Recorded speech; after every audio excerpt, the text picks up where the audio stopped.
Hello, everyone. I thought I would review Crime and Punishment. This is going to be a rather quick review because I'm still gathering my thoughts. I may do a more in-depth analysis some other time, but this is essentially just my thoughts.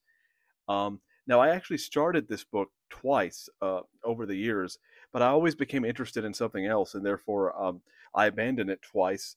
But I have finally finished all of it, all 580 pages.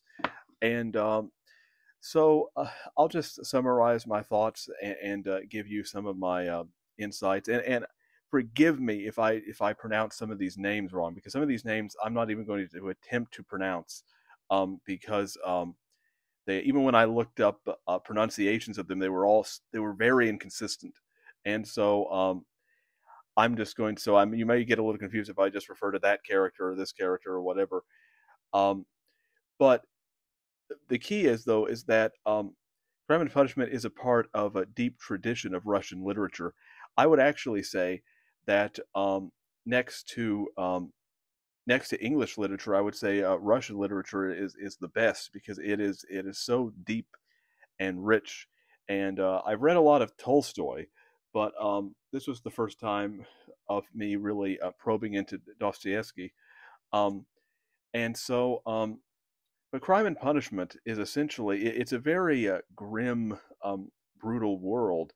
Um, very brutal for 19th century literature. You essentially have the main character, Raskolnikov or whatever his name is, is um, who is deeply troubled because he has this philosophy. It's almost a Nietzschean kind of philosophy, um, that if you are an exceptional person like Napoleon, that you are therefore above morality, that you can do things that other people cannot do. And he wants to test out that theory by murdering an old woman, and then when he does, and also her sister, who she's taking care of, and he does it for simple robbery, really. But then after that, it's mainly just a downward spiral, where he's operating um, in society, and it's a little eerie at times because you can see him interacting with people as if there's nothing wrong, even though he has just committed a very serious and heinous crime. And so it's almost an eerie element to it that he's doing that, knowing what he's done. And then, of course, you have the this detective figure who's trying to trap him with psychological games, almost acting like a friend to him at times, being sarcastic with him, acting like they're best friends in some cases, to kind of mess with his head. And even after the detective figures out that it's him, he still leaves him alone because he knows that he won't run away because he's tormenting himself with his own guilt. And therefore, there comes a time when, even when his secret is being exposed to almost everyone, he's still running around, not being arrested. Um, so I thought that was interesting. But and also one character that I thought was very interesting that doesn't get talked about enough is this character whose name starts with an SH. I'm not even going to attempt to pronounce his name, but he was the employer of the sisters, the main character's sisters. She was a governess to him, and he tried to take advantage of her, and it's very clear that he quite likely poisoned his wife and all of that. And then he tries to blackmail her later, and he tries to basically get the sister to submit to him, and he essentially lives out the philosophy that the main character cannot live out.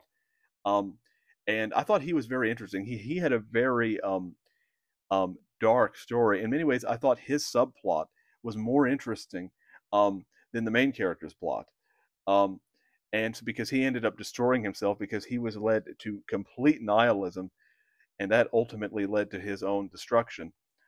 And now I was a little disappointed that that the main character Raskolnikov or whatever, that he essentially got off light, because eventually his guilt torments him so much that he confesses, and he only gets 8 years hard labor, and that's about it. And then I'm thinking, I guess because he confessed, and I guess the laws in Russia must have been like that then, but I thought that was rather light um, for a murder crime.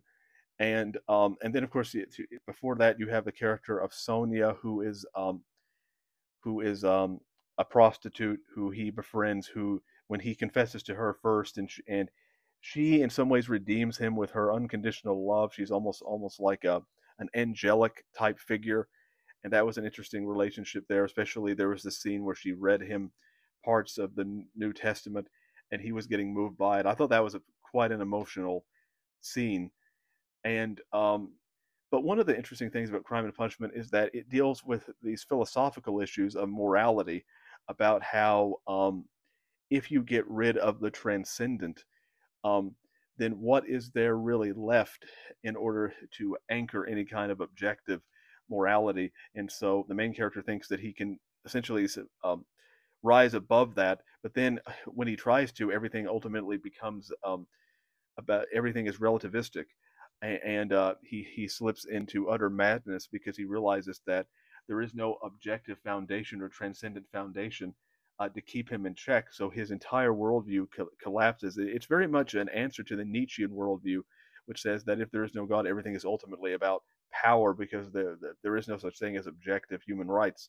And um and so but then in the end, what's interesting is that even at the end he is not fully redeemed. He's just but you can see how he could become redeemed in the future.